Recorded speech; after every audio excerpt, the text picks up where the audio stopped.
সিলেট নগরের সড়কে যানজটের অন্যতম কারণ অবৈধভাবে যত্রতত্র সিএনজি অটোরিকশা পার্কিং। এ নিয়ে দুর্ভোগ পোহাতে হয় নগরবাসীকে। অবশেষে নাগরিক ভোগান্তি এড়াতে নগরে সিএনজি অটোরিকশা পার্কিংয়ের জন্য ৩০টি স্থান নির্ধারণ করে দিয়েছে মহানগর পুলিশ।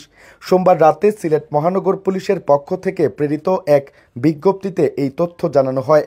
বিজ্ঞপ্তিতে স্থান নির্ধারণের পাশাপাশি কোথায় একসাথে কতটি অটোরিকশা পার্কিং করে রাখা যাবে তাও নির্ধারণ করে দেওয়া হয়।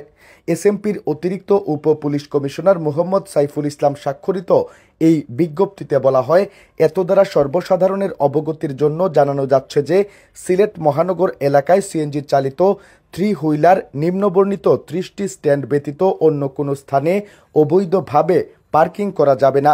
আদেশ অমান্যকারী যানবাহনের বিরুদ্ধে বুধবার আইনগত ব্যবস্থা গ্রহণ করা হবে।